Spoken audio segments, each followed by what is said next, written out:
I'm not saying to you that any of that is, totally wrong, and I say it's not an argument point for me, but because what we completely agree on is that the more processed foods are out of a diet, and you can continue to get into as much local organic fruit and vegetables, and is the best way to approach getting a nutritional food source. Now, it doesn't have to be organic in its way, but when you're looking at your food sources, one of the parameters in it is if the food is sourced local. The less food miles you've got attached to your food, the holistically better it is, because it doesn't, it's not using fossil fuel transport. So if you can get yourself into a position where you can buy local through your farmers markets, or as much as you can, or grow some in your backyard, look, that's an ideal parameter, okay? So bearing in mind that part of our understanding is that this is an everyday raw foods for everyday lifestyles. Some people don't have what we have in our backyard, okay? I mean, even where we are, we can't actually grow anything because the turkeys and possums take it on board. So we've got very limited abilities to be able to grow our own. Even parsley. Well, they're munchers, that's for sure.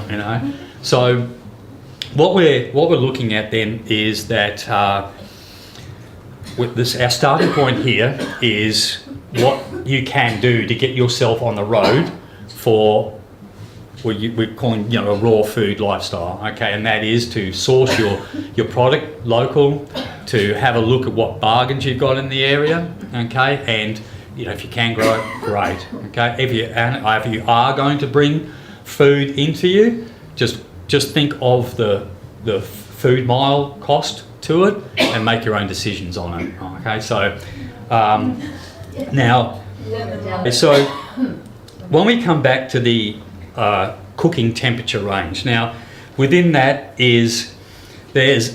when you're dehydrating something, you're looking at an ambient air temperature. When you're looking at another temperature, it's a liquid temperature. And then there's the food source temperature, that is whatever the content is that's being heated, okay? So what I'd just like to, a slight divergence on, but I think it's really important because I try to put everything that I learn and understand into a scientific realm. If you tell me something and you can't prove it, I will take whatever I think out of that and then move on with it. If you can't prove something and you're at me with a dogma, I'm just going to just be well and go on, okay? So this is what we would like to encourage you in your journey to raw foods. If you're being told something, and this is how we deal with it in our podcast, what we like to say to people is that this is what we're signposts. Basically, that's all we are. We're saying, look over here, we have done this is what we have found out, you go and do your own research. So on that manner is like, when people were saying to me, oh, this is the temperature that food is cooked at. Okay, where did this research come from? Now, I've done quite a bit of research on where these figures come from, and one of the only places I consider as a scientific proof of this idea of the number that we've attributed to cook raw food is research done and experimentation by an Indian scientist back in the early 1900s, Jagadish Chandra Bose. Now, or Bose, depends on which part of England you come from. But he was a magnificent man. He was as I said, an Indian scientist, and I've done quite a lot of research, and this is where I see what I believe is the science behind it. And he actually, like you're talking about the early 1900s here, when he actually had to get permission to travel from India, to England, out of the colony, so to speak. So He also invented an instrument called the cresciograph. Now, it could measure the growth of a plant to record its reactions to sensitivity to heat, light and poisons. Okay, so he used that to also measure the electrical energy of a plant, and what enabled him to do was to ascertain at when a plant was dead. Okay, now that is by just when there was no electrical energy left, was considered dead. Now, what I just wanted to, now I will put this in our notes, but this book, Blinded by Science, there's only a couple of chapters in it, it's good, but it's a really good read for understanding some energetics that are in the world. Now, this is something, and this is a point I just want to make on this heating and stuff, is that what is the highest temperature which you can subject a radish? They did various tests on different types of vegetables. So in the case of a radish, Bose slowly raised the temperature in a bath of water in which a radish was floating, and the electrical response of the radish became zero at or around the level 55 degrees Celsius. Okay. Now, without any electrical response, that is considered dead. Now, the other side on this is that when it was dropped into water that was slightly less and cooled, it did not have the same death response. So you could heat it up, it still gets to this 50 degrees and it was dead. But if you heated it up to this 47.7, right, it's still okay. It will actually recover from that point. Okay, so I'm just saying that this is a piece of research that has, okay, now this bit of research I'm saying there, the method by which the point of death is determined is from the occurrence of spasmodic movement, which is shock. Now, in this experiment, Bose showed that if you drop a plant into a pan of water at 35 degrees Celsius, it will collapse its leaves through the shock of hot water. However, you slowly bring the pan of water to 35 degrees, the plant will show no signs of adverse effect. Again, when it reaches this temperature of 59 degrees Celsius, it hits the death point. Okay, which and at the death point that he was relating to, because he was also measuring electric energy, he noted that it had a discharge of electrical energy at that point. So what we're talking about here, we'll come back to the energetics of plants. Now, there's a couple of little things that are interesting. There's that a pea actually has a voltage attached to it. If you sort of line all these up in series and get them to die, you'll get you won't particularly get a shock out of it, but technically you'll get a voltage shock out of the energetic impulses that are in peas. So it's really interesting. So without going down another little rabbit hole here, what I'm trying to just put across here is that these are scientific facts that give us within this parameter that what we're talking about of this cooked food, with the energetic side of it in there, okay? Now, the other side, again, I'm not really trying to get the minutiae of do enzymes die or if it's any good, because again, you know that the body actually has enzymes in itself to be able to consume. Yes, food has enzymes in it, but it helps to break it down. But again, it's a camp that's divided, whether you have to have enzymes from your food, and is the enzymes in your body enough to digest it. Believe me, it's not something I even have time to go down here, because it's a real rabbit hole of how you go. So again, I don't want to get into the minutiae of it. All we're doing here is just because we're going to sort of try and explain to you in a point of view that we want to reach people that I said maybe thinking raw foods is too difficult, too hard, and they're going to miss out on something. Okay, and that some of that is the thought of missing a warm meal. people just, oh gee whiz, I need this, okay? So what we're going to demonstrate pretty soon. All right, now, what's this in here now? Okay, yeah. 40. Still coming up. Yeah, okay. All right. Now, this may seem to be really elaborate, okay? But what we're making the point here is that our intention through our discussions here is to encourage people on board with the ability to be able to not feel threatened by, if they're eating raw foods, they can't ever enjoy a warm meal, okay? Now, what we've got in here is just an average everyday cook pot, okay, crock pot, all right? Now, we've just jimmied it up so that there's, as you can see, this little aluminium frame in here, and all that's there to do is to separate it from your heat source so that you can get it controlled. Okay, remember what we're doing, we're working in Celsius here, is that we're working to keep it below 48 degrees Celsius, okay? Now, in that, we're going to, have we got the times?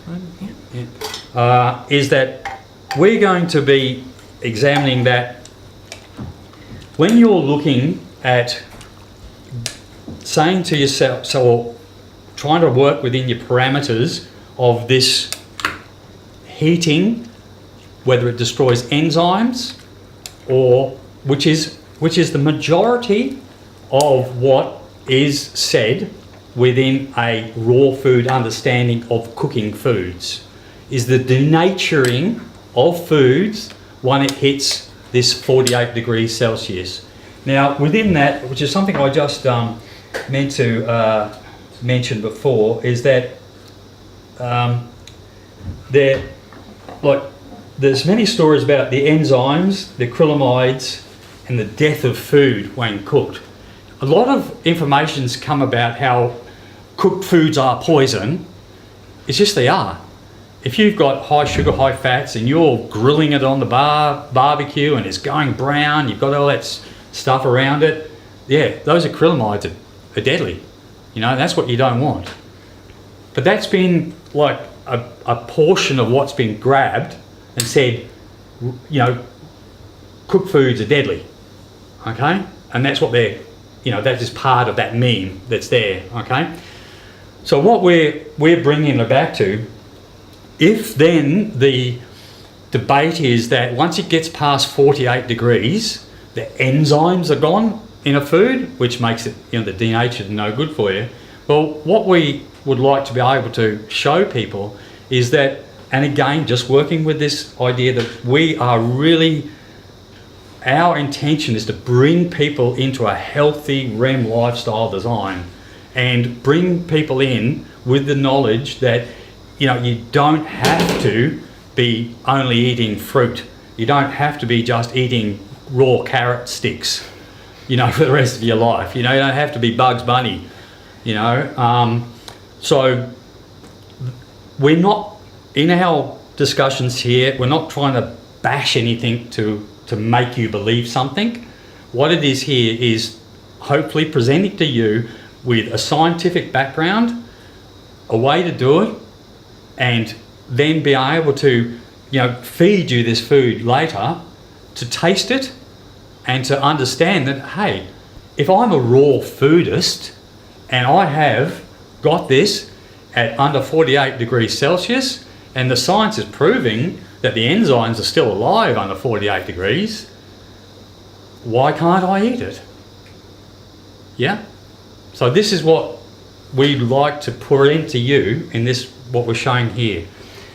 Now, within here, now I will ask people if they'd like to come up. You know, you can see the thermometer yourself. Matt, is that going? Yeah. Okay, so. Do you want me just to tell people how I actually make this and then bring it to the... Would you like to? Yeah, because then I'll go into the ambient. When I create this dish, I create it cold. Say for instance I was going to have people tonight for dinner, well I'd probably prepare it even the day before, cold. So I put all the ingredients in, all the spices, and marinate it and put it in the fridge overnight, and then the next day I'll start to slowly warm it up, and like it's not getting any shock. And then once we have the temperature, which we can control with this, nothing can happen to it. So, and you can safely serve it to your guests, and it's still a raw food. So there's a lot of, there's a lot of leeway there, being able to create the dish the day before and getting because all the flavours overnight will go into the vegetables, and it's doing half the work for you. So it definitely tastes better done that way, rather than making it raw, cold, and then serving it straight away. It's quite bland that way. We found that the warmth has actually helped the flavours. Yeah, and that's the that in there is where we would say to you that this helps you with an everyday lifestyle as well. If you're a busy man, you've got to get up at 7 o'clock in the morning to go to work. What you've enabled yourself to do is to be able to you can put this then in a fridge for a week, and what it does, it actually gets better. Yeah. The taste gets better through the week as well. So that's at 47 degrees there now. 47. Yeah. Okay. Just the other thing too is there's no lid on it. Is that right? Well, that's right. Yeah. There's always a hidden, and as much as it may seem to be, a complex thing, but when you've got it right, it's really quite easy. Okay. So what I did want to make a point of is, like, we were talking about before, is because when you are dehydrating something, you're talking about an ambient air temperature that you dehydrate it on. Okay, so what you'll find then is that when we've got liquid, okay, now I'll see if that liquid's at 47. No. Yeah, is the liquid or yeah. the okay, yeah, all right, 47. yeah, okay, because now and I'd like to sort of really make a point on this, is that we've sort of taken in consideration whether that thermometer is stuck on the bottom of the pan. You're going to get another heat transfer. We've measured between just a pure liquid temperature as well, and also we've taken stuff out the bottom of this, and then put the probe in. Oops. Yeah, look at that. See 31 degrees. Now, I mean, if you like to come up, if anyone wants to see this, it's a bit hard to do this on a scale, but when I took that out, that vegetable was still at 31 degrees Celsius. Okay, so what the point we're making here is, even though the liquid temperature, right, is 47 or 48 degrees, you still have a leeway within this vegetable, the actual solid content of itself, to be far below this cooked parameter. Now, is this helping?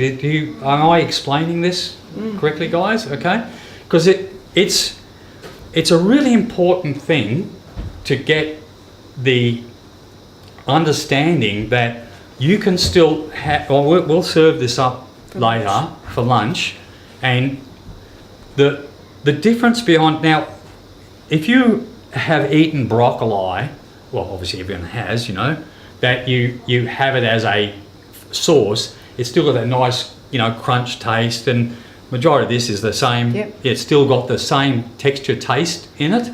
Okay, so all we do in this is it just helps you have a familiar taste. Okay, a familiar taste, but still stay within that raw food ethic. Is there anyone with any questions on that at all? When you have this for lunch, it's a very nice temperature, and I've found over the decades, people who cook the conventional way, they cook it really, really hot, but by the time you get it served, sometimes it's even cooler than this. So they've taken all the nutrients out, and you're going to get a lukewarm meal anyway. So why not keep it cool to start with? Why take it to those extreme temperatures, kill everything, and then serve it up lukewarm anyway? So we just find that at least we're getting warm food, and it's still got all its nutritional benefits in it. Would you like... Sorry? Would you be able to put things like sweet potato and potato in there and have them soften up to how they would be at high temperature? I have tried a sweet potato and pumpkin. What I do, I will put them in the food processor and smash them up to small pieces, probably to the size of what I've got this carrot in here. Then when it's small like that, soaking overnight in your juices, marinating and warm, yes, but not potato. I have done everything with potato. I can't come up with it, potato. Pumpkin and sweet potato, yes.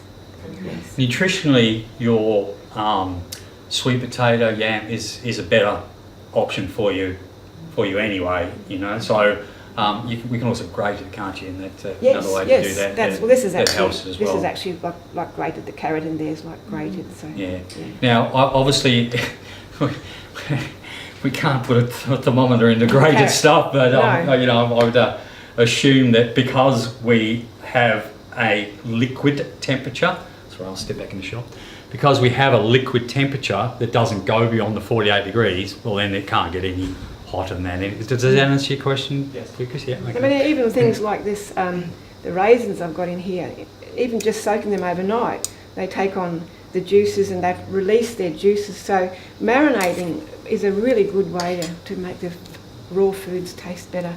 We find that, like Russell was saying earlier, that they get better every day. Like, you know, you don't want the pot to finish. It's, oh no, the pot will be finished. So yeah, it's really good to experiment with these things. I mean, I throw all sorts of ingredients in, and a lot of times I don't write it down. Like Helen, she's been creating lots of wonderful things, and we've got to remember to write our own things down. Otherwise, you think, how did I do that? Yeah. So, yes. Typically, how long do you actually cook it? Well, I had this. I made this yesterday cold, and I've brought it out this morning and warmed it up. Now it's taken me about an hour and a half to bring from fridge temperature to 47 degrees. Hour and a half, you know. So how long would you leave it? Do you just bring it up to temperature? Yeah, well, see, that's what it's sitting at the moment. That's why we can adjust this to suit. So it'll sit there. It's 46 at the moment. So I would say that you could sit it there for an hour or two. I mean, obviously there's coconut cream in there, and it's got coconut has a long shelf life, but obviously it will go off. So you wouldn't want to leave it there all day. I mean, you know, it's going to keep breaking down. And, Yeah. So I think I think what maybe you were asking there is that, you know, how long would you before you're going to consume the meal? Okay. Well, once it's got to that warm stage, right? We'll put a cover. Yeah, just over I mean, obviously, if you put a solid lid on it, the heat's going to keep rising, you know. So we've found that this is the way we can control the heat. And then turn it off. Yeah. And then look, if it sits there an hour, and then obviously the heat's going down. Yeah. So I think, you know, I'm trying to answer your question. If you put it on and you allow an hour and a half to it to eat, and then eat it another hour and a half later, you'll get these benefits that we're talking about of, you know, these things like the, you know, if you're using raisins or sultanas in there, they will absorb, you know, the slight nutritions that, because if we're just talking solely on the exit of a nutritional value through a heat or a water soluble source, as long as you've got that nutritional value, and this is what, you know, maybe a current, you know, in that water, and you're not throwing it away, you'll be consuming it. If we are talking about the energetic side of a raw food, you're below your 48 degrees, way below 59, okay? So you've still got the energetics of a live plant. I know it seems a bit crazy because we're saying, look, we've heated it, but if you're using the technical terms of it, of what we outlined before, you've still got a raw food on your hands, okay? If you are still or if you are looking at it from this enzyme level, an accepted 48 degrees means the enzymes are still intact. It is not a denatured food. Yeah? So this whole sort of exercise here is to be able to get, and we found that, again, depending on your own personal needs as well. If you're, I like the chili flavours and the hot flavour and the Thai type flavours. Now, and I'll just put this into a context, is when I sort of, I use the term consult, but I advise on different ideas behind understanding raw foods in forums, etc. And one of the things that I see is this thing, I feel so guilty. I had to go and have Thai food last night, or I, dropped off the wagon.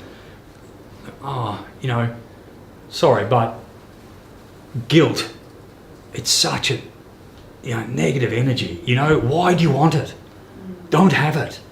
How can you get rid of it? We're eating raw foods, not for guilt. We're nutritional. Why have it? So it's another manufactured thing, okay, based on a meme that to me is transparent. You don't have to observe it and feel this guilt. And what it enables you to do is, if you are a fan of these nicer tastes, then what you can do, you can put them into these tastes. So you don't have to feel like you're missing out on your favourite recipe. You're missing out on your favourite little Thai taste or whatever it is. You can get it. Now, there's plenty of people out there that have the mindset that they don't even worry about that anymore, right? But they're fairly much in a, and I've seen a lot of raw food forums, and there's, a lot of people that just think, I've been 100% raw for so long, and I had to go and have this, and this is this 100% thing